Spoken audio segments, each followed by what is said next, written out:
So next up, we have our very own Dr. Dan Fazio. Dan is a chiropractic physician with a practice rooted in functional medicine. This is the art and science of exploring the root cause of imbalances that lead to illness states. It is, and has been for 15 years, his mission to care for patients by helping affect the controllable risk factors to their health and well-being.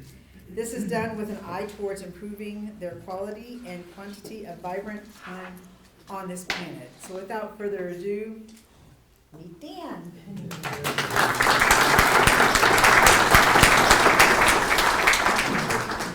And this is a very exciting time, and to follow up a health and wellness professional, I'm excited. We've got a wonderful energy flowing here today from play and joy being introduced, understanding the importance of mitigating stress through play, and this dovetails very nicely into what we will be covering here today.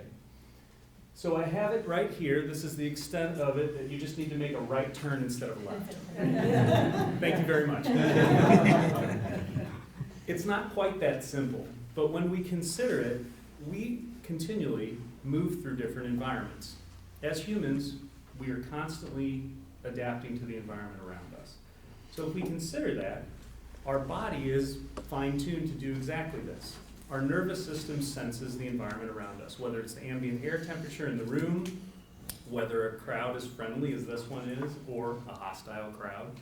We can instantly sense through our special senses and our nervous system what's going on. Then our body goes about changing and adapting to the environment. And we do this through the nervous system signaling and controlling the release of hormones and glandular secretions throughout the body, but we have chemical and electrical messengers that control everything in the body. So when we consider, and we can simplify down to the fact that when we draw the camera back, what we're finding is we are a biologic entity, living, breathing, and adapting constantly to our environment. When we approach it from that perspective, it becomes very clear how we can prevent burnout as entrepreneurs, how to bolster our health and wellness, how to make ourselves more resilient in the face of stress. And so let's get down to it. Today we're going to cover these 3 points: elements of well-being, keeping our energy up, and then keeping burnout at bay.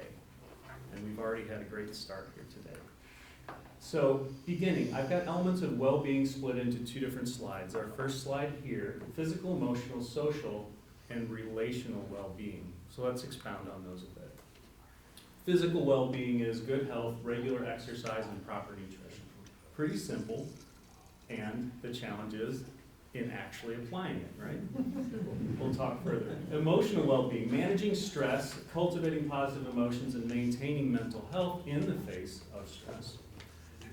Then our social well-being is our connections, our community, our involvement in the community, whether it's philanthropic work that we've heard talked about today, connections with our clients, and making the world a better place, how we fit into our communities. And then lastly, relational well-being, certainly tied to social well-being, but now we're talking about strong relationships, interpersonal relationships with our loved ones, relationships with friends and family.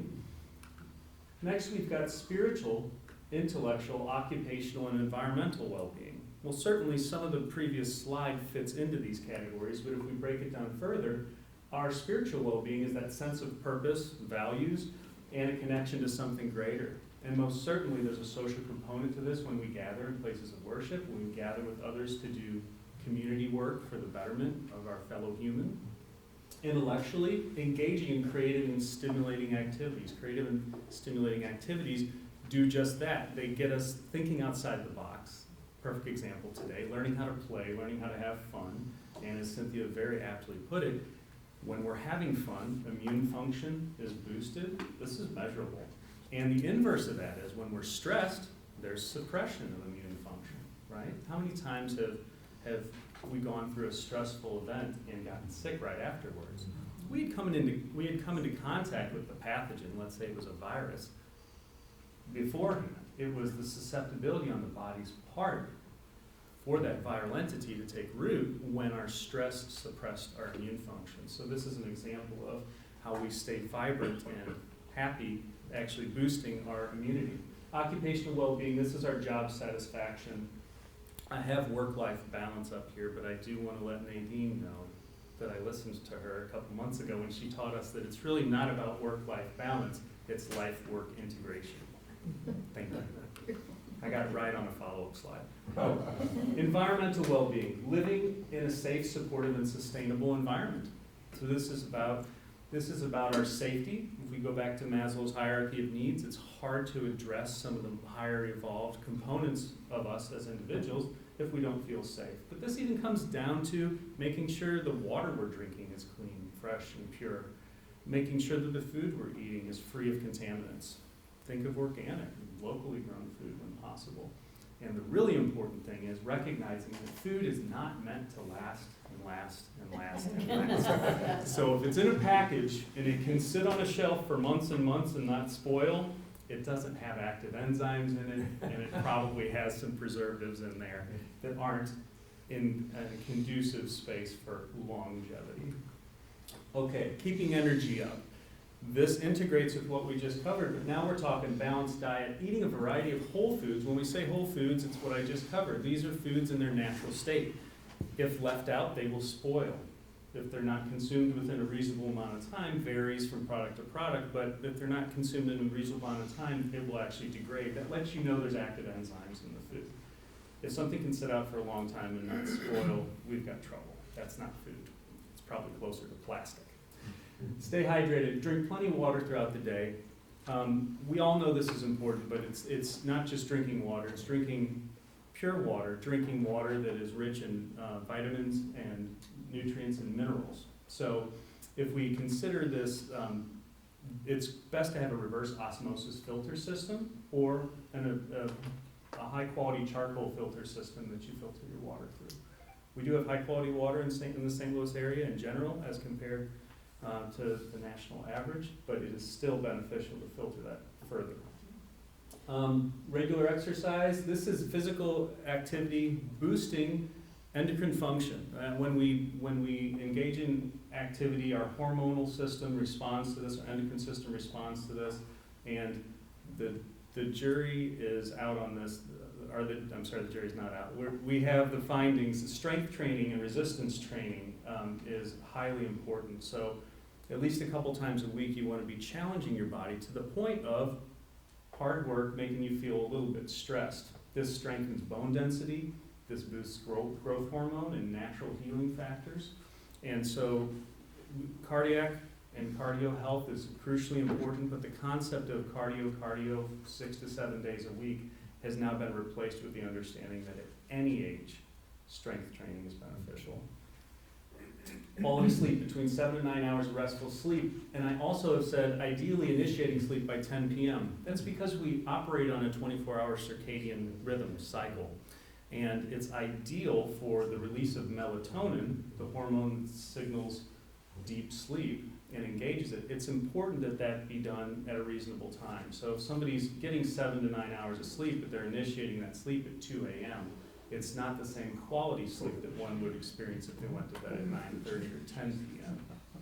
This also helps us wake in the morning between 6 and 8 a.m. ideally, and having a pulse of cortisol at that point in the day. And that cortisol awakening response is something that we measure, and my fellow health professional in the room knows the importance of this. This is the beginning of signaling the rest of the endocrine cycle that needs to be triggered off of that. So it's not just quantity of sleep, but it's the quality, and that is associated when sleep is initiated.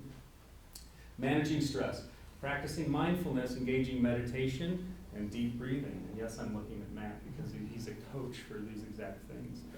And so working with a coach who can help you through understanding how to bring this into your daily life. It's something that often gets overlooked because my patients will tell me, I just don't know when I can fit that in. Well, trust me, there's time. And work with a coach who can help you with that.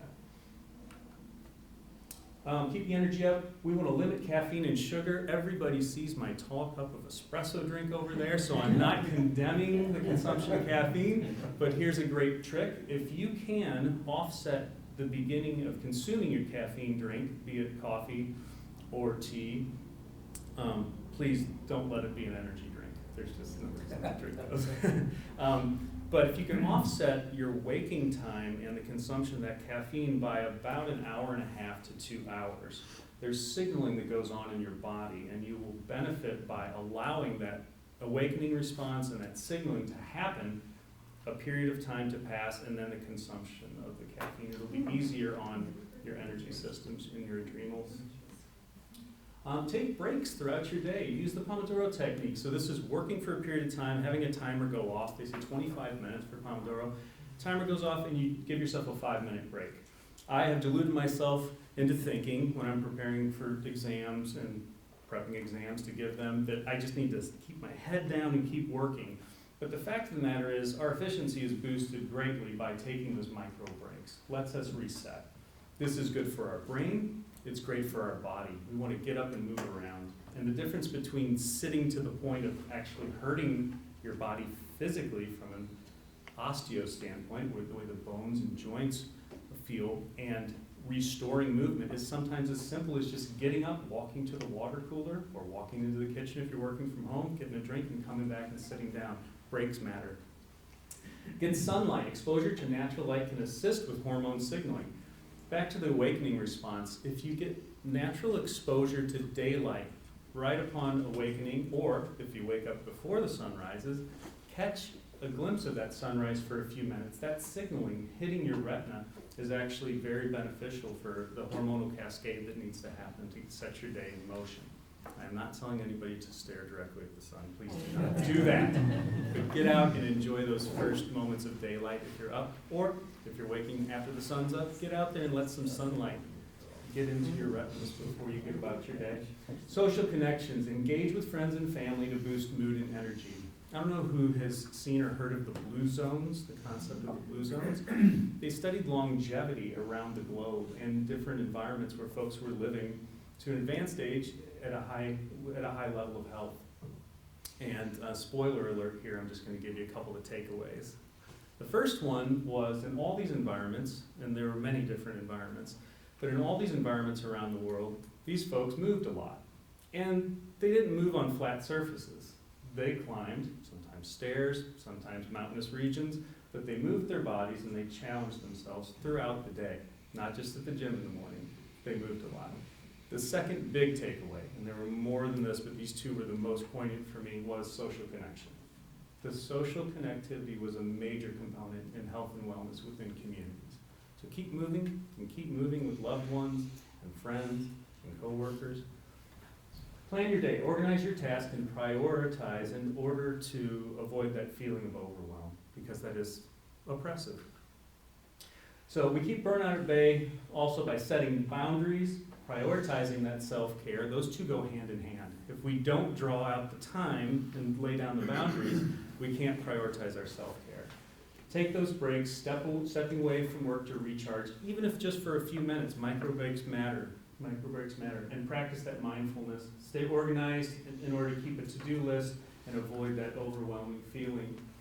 Limit multitasking, seek support, and set realistic goals. And then back to how we started with the first 4 slides, maintaining a healthy lifestyle is that regular exercise, a balanced diet. Reach out for help if you need help in this area. There's a lot of conflicting information out there.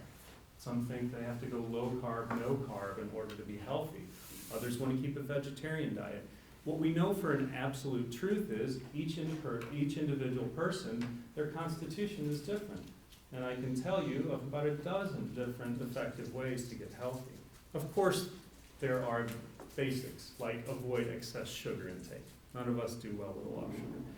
Avoid excess caffeine. But in terms of composition of diet, depending on where you're at, that advice can differ greatly. So work with a professional. Reflect and adjust. Assess your workload and stress level continually, because in a dynamic environment, as these things change, you have to adapt. And again, back to what I said in the beginning, our ability to adapt to our environment is what's so miraculous about us as humans. And so just having the awareness is enough to often kick this off. Your health matters in your business. Living your best life by staying healthy while creating business success, these two go hand in hand. Your health and wellness, your business success really are completely interwoven. and self-care, the importance of this life-work integration, got it right, Nathan, for the business owner. Living your best life, I pulled from Simon Sinek here, knowing your why. And for me, my highest strength is helping by serving others, loving others, and helping them reach their health and wellness goals. I happen to know so many of you in the room and have met others today, and I know this is interchangeable. Everybody in the room here is a helper, and we care about our community, we care about our clients, we want to help them achieve their goals. That bolsters our feeling of goodness, our happiness, our fun coefficient. And when we work in alignment with those principles, we've taken a big step towards living our best lives. Just a quick quote here. This was Forbes in 2021.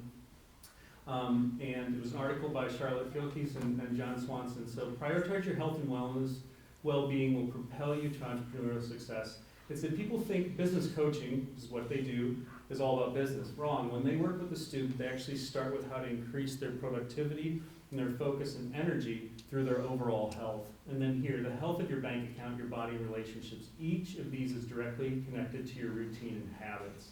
So you'll never change your bank account, body, or relationship without first dealing with the health and wellness component in your life. Thank you so much. I want everybody to be well, and I open for questions. So in getting sunlight, I've always been confused by that because I was always thinking like, if I use sunscreen, does that negate the benefit of sunlight? But, so is it through the skin or through the retina? Both. It's both. So vitamin D is created in our body through something known as a prohormone that we have. It's actually a steroid-based hormone that is converted by sunlight. So vitamin D is a combined effect of a hormonal substrate in our body that then the sunlight activates. So exposure and allowing your skin to have some sunlight hit it and convert that prohormone into an active functional constituent is crucial. You can take vitamin D as an outside supplement. We call it exogenous supplementation, and that's done in order to make sure your vitamin D levels stay high enough, especially during the times of year where you're not going to get as much sunlight exposure. Now, you asked a good question. Does sunscreen block that exposure and conversion? And the answer is yes, but I'm not telling people not to use sunscreen. If you are on vacation, for instance, there's no way I want you out on the beach all day without protection towards having your skin get burned. But I do think you should take a little bit of time, let that exposure happen, and then go somewhere, apply sunscreen, and prevent yourself from getting burned, because skin cancer is a very real thing. So it's not an either or. And sometimes in holistic wellness circles, I see folks rally against the use of sunscreen. I don't believe that that's wise, but taking sun as, having a dose of sun in order to help with that conversion as a starting point. And then to answer your question, the retinal exposure has more to do with signaling the hormone cascade that's needed, and they're two separate things. Thank you. Yes, sir. Thank you. John? I have no stress. I have a stress scale. If you spell stress backwards, it's desserts. Thank you, John. And I find the greatest thing I have is the ability to laugh at myself. Stupid, silly things. It is amazing. And I do so many of them that I am continually laughing. We'll do that too for you, John. Well, you set a good example, because we all know you're very smart, but we all do stupid and silly things, and it's very important, as Cynthia taught us earlier, to be able to laugh at yourself and make a fool. Everybody who knows me knows I know how to make a fool. Is there a better time of the day to get sunlight as far as for health? Oh, that's a great question. So depending on where you live around the globe, the direct sunlight exposure is going to vary substantially depending on the time of year. You'd be hard pressed this time of year to be exposed to enough sunlight to even develop a sunburn right here where we're at. Not don't anybody go out and try to prove me wrong with meters and amplifying, but it varies substantially. So your best time to take in sunlight in order to convert that prohormone to vitamin D is going to be the midday sun. You know, think think 10, 11, until about 2 p.m. And that's also the time where we need to protect against it during the strongest times of year, depending on globe position. Yes? Go ahead, Dan. Move over. No, go ahead, Dan. Yeah. Emotions are healthy, we need them, Yes. but one of the things that I've noticed is that people feel stressed and overwhelmed when they nurture those emotions. Do you have any tips for how to stop nurturing an emotion and Interesting. limiting that stress? So, and I'll switch to East Asian medicine for just a moment, because in Chinese medicine or East Asian medicine, when I'm talking with somebody, we like to talk about the different emotions that are felt, and these emotions range from fear, anxiety, joy. This can actually be depression. This can be, so a range of different emotions are normal. The important thing is, especially in East Asian medicine, we recognize that mental rumination, or continually cycling through the same thought patterns and worrying, being in an emotional state of concern and worry and feeling paralyzed, is actually where detrimental factors happen to the body, okay? We say stasis, or the freeze response happens. So the important thing is to move your physical body, and that will help. The mind-body connection is, there's an inextricable link there, and we understand that so well. So many people in the room here I know are deep in terms of their psychological relationship with their work. It works the same way with emotions. And then, of course, feeling the full ranges of emotions is normal, but getting stuck in any of those one areas is where the concern lies. And so working with mental health professionals, counseling, but I will tell you, I've trained 2 days a week with somebody to lift weights, because I wouldn't go do that on my own, and I recognize the importance. And I have left those training sessions with Dr. Gary many times feeling a lot better. If I had a little anxiety going in there, I leave feeling much lighter, right? If I'm feeling a little depressed as I started there, the backpack's a little lighter when I leave. And it's because I've pumped and got those endorphins going. So never overlook the benefits of moving your body when you're feeling overwhelmed. Just real quick about the water, you mentioned water, consume a lot of bottled water. So talk to us a little bit about that. Sure. The one concern I have about, and there are plenty of times where I consume bottled water also. I do have a reverse osmosis system at home. You can get those for a sink area where it serves one area. That's between $300 and $400 in expense. Or you can get a whole house system, and that's $2,000 to $5,000. Okay. If you're filtering your water and able to carry it in a glass vessel, that's the best thing, because that's not going to react in any way. I do drink out of plastic bottles sometimes. I don't generally advise it, and here's why. If that plastic bottle has been allowed to get warm, heated up in transport, there will be some leaching into the water to a certain extent. And more we hear it talked about microplastics in our environment. That's not a minor consideration. That is a major consideration when it comes to disruption of hormonal function in the body. There's a concept known as xenoestrogens and xenohormonal factors, and plastics are a major concern. That was wonderful. I'm so Thank you sorry. very much. That's okay. Thanks, everyone.